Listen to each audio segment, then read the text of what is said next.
14 October 1945 ची ही गोष्ट.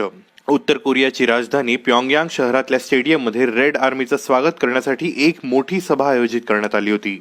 Soviet अधिकाऱ्यांच्या गराड्यात किम इल सुंग यांनी त्या दिवशी पहिल्यांदा भाषण केलं.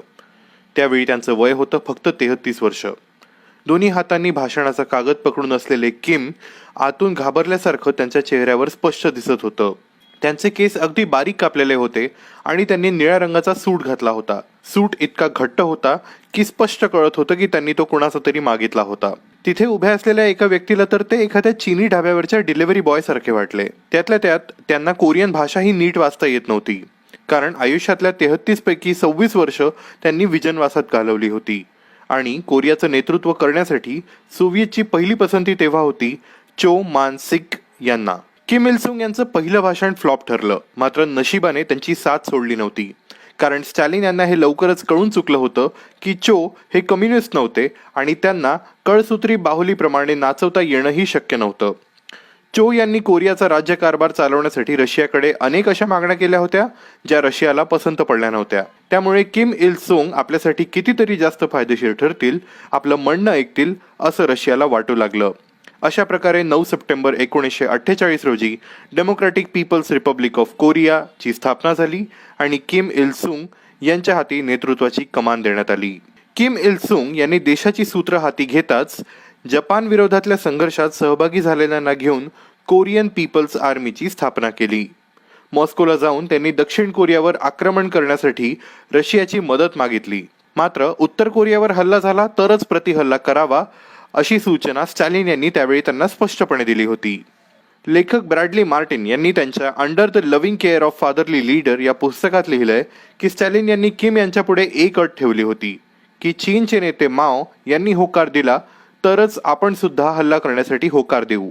ते लिहितात, किम 1950 साली बीजिंगला गेले आणि हल्ल्यासाठी माओंना राजी केलं.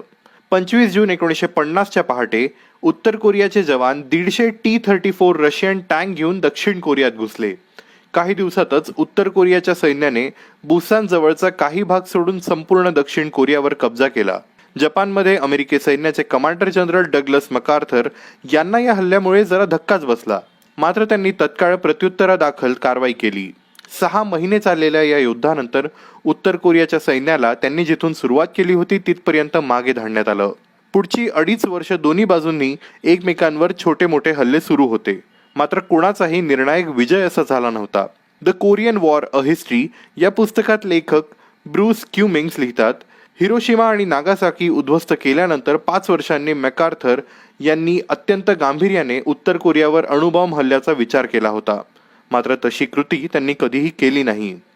मात्र त्यानंतर अमेरिकेनेच उत्तर कोरियावर 6,35,000 टन वजनाचे बॉम्ब टाकले.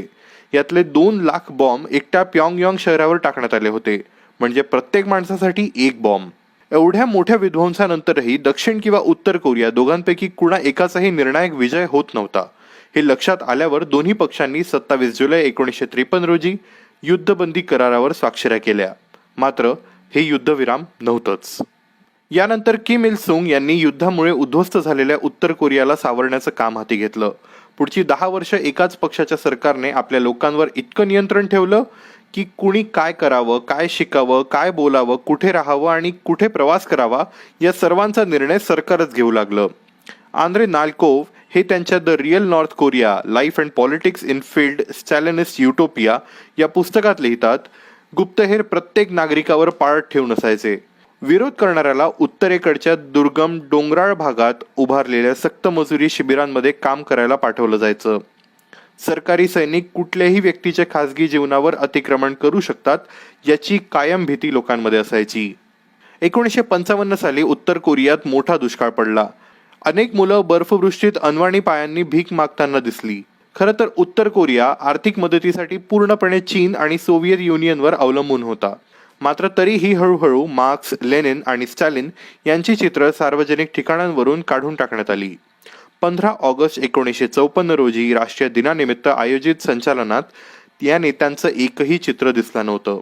या उलट प्रत्येक रेल्वे स्टेशन, मंत्रालय आणि हॉटेलमध्ये किम इल सुंग यांची मोठी मोठी चित्र लावण्यात आली होती. उत्तर कोरियातील सोव्हिएत राजदूत व्ही इव्हानोव्ह यांनी आपल्या डायरीत लिहिलंय, व्यक्तिपूजेचा कळस म्हणजे किम इल सुंग यांचा पदस्पर्श झालेल्या ठिकाणांवर डॉक्युमेंटरी तयार करण्यात आल्या. इतकंच नव्हे तर किम इल सुंग यांनी ज्या ज्या डोंगरांवर आराम केला त्या ठिकाणांना प्रेक्षणीय स्थळ बनवण्यात आलं. त्या ठिकाणी सर्वत्र किम इल सुंगच दिसायचे. मधमाशा कशा पाळायच्या, फळबागांची देखभाल कशी करायची, सिंचनात कसे बदल करायचे हे सुद्धा किम इल सुंगच सांगायचे, अशी नोंद या डायरीत आढळते. या प्रोपागँडासोबतच सर्वत्र भीतीचंही वातावरण होतं. महान नेते किम इल सुंग यांच्या प्रती अनादराची भावना अजिबात सहन केली जायची नाही. Cold war international history project बुलेटिनमध्ये प्रकाशित new evidence on North Korea in 1956 या लेखात म्हटलंय की एका व्यक्तीने त्याच्या पुस्तकावर किम इल सुंग यांचा फोटो असलेल्या एका न्यूजपेपरचं कव्हर लावलं होतं. फक्त या कारणासाठी त्या व्यक्तीला 5 वर्षांच्या तुरुंगवासाची शिक्षा ठोठावण्यात आली. एक शेतकरी किम इल सुंग यांच्या फोटोकडे बोट दाखवून तुम्ही लोकांना यातना देत आहात असा ओरडला, म्हणून त्या व्यक्तीला 7 वर्षांसाठी सक्त मजुरी शिबिरात पाठवण्यात आलं होतं. 1956 साली प्योंगयांगमध्ये एक मोठं संग्रहालय उभारण्यात आलं. यापैकी 5000 चौरस मीटरवर किम इल सुंग यांनी जपान विरोधी केलेल्या कारवायांचं प्रदर्शन भरवण्यात आलं होतं. या एका संग्रहालयात किम इल सुंग यांच्या मानवी आकाराच्या 12 मूर्त्या होत्या. एवढंच नव्हे, 15 वर्षांनंतर हा परिसर 50,000 चौरस फुटांवर विस्तारण्यात आला. संग्रहालयाबाहेर किम इल सुंग यांची 20 मीटर उंच मूर्ती बसवण्यात आली आणि रात्री दूरवरूनही ही मूर्ती दिसावी म्हणून त्या मूर्तीवर फ्लड लाईट्स लावण्यात आले. या संग्रहालयात किम इल सुंग यांचे हातमोजे, शूज, बेल्ट, टोप्या, स्वेटर, लेखणी अशा अनेक वस्तू ठेवण्यात आल्या आहेत. काही वर्ष किम लोकांसमोर खूप कमी यायचे, मात्र त्यांची वक्तव्य प्रत्येक वृत्तपत्रात छापली जायची. प्रत्येक पुस्तकात, मग ते इंजिनिअरिंगचं असो किंवा मॉलिक्युलर बायोलॉजीचं, त्यात किम इल सुंग यांच्या कार्याचा आढावा देणं बंधनकारक होतं. 1972 साली किम इल सुंग यांना पक्षाध्यक्ष या पदाव्यतिरिक्त देशाचे राष्ट्राध्यक्षही घोषित करण्यात आलं. त्यांच्या सन्मानार्थ बॅज लावण्यात आले आणि हे बॅज देशातल्या प्रत्येक नागरिकाने आपल्या छातीवर लावणं बंधनकारक करण्यात आलं.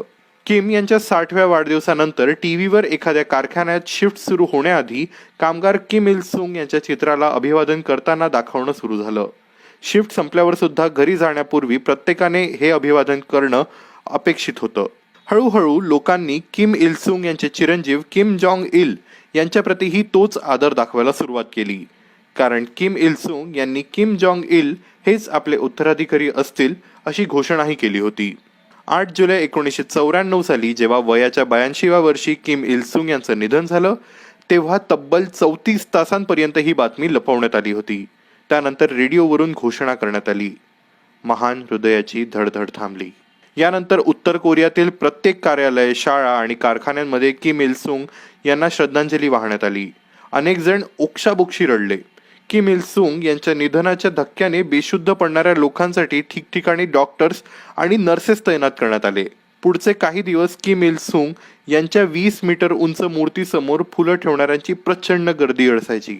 टीव्हीवर विमानातल्या कॉकपिटमध्ये बसलेले पायलट, जहाजावरचे खलाशी रडताना दाखवले जायचे. संपूर्ण देशात 10 दिवसांचा राष्ट्रीय शोक जाहीर करण्यात आला होता. या संपूर्ण दिवसात पोलीस गुप्तपणे लोकांचं दुःख बनावट तर नाही ना याची खातरजमा करण्यासाठी सुद्धा लोकांवर लक्ष ठेवून होते. किम इल सुंग यांच्या जागी सत्तेवर आलेले त्यांचे चिरंजीव किम जॉंग इल यांनी वडिलांचं पार्थिव कायमस्वरूपी जतन करण्यासाठी त्यावर लेप लावला आणि एका मोठ्या मकबऱ्यात तो ठेवला. यानंतर उत्तर कोरियातल्या प्रत्येक शहरात इटर्नल लाईफ टॉवर उभारण्यात आलं आणि त्यावर महान नेते कायम जिवंत राहतील असं कोरण्यात आलं. आज किम इल सुंग यांचे नातू किम जॉंग उन हे उत्तर कोरियाचे सर्वेसर्वा आहेत. त्यांच्या हुकुमशाहीचे किस्सेही जगभर प्रसिद्ध आहेत. जगभरातल्या अशाच रंजक आणि माहितीपूर्ण बातम्यांसाठी पाहत रहा BBC मराठीचं यूट्यूब चॅनल. सबस्क्राईब करायला विसरू नका आणि भेट द्या bbcmarathi.com या वेबसाईटला. धन्यवाद.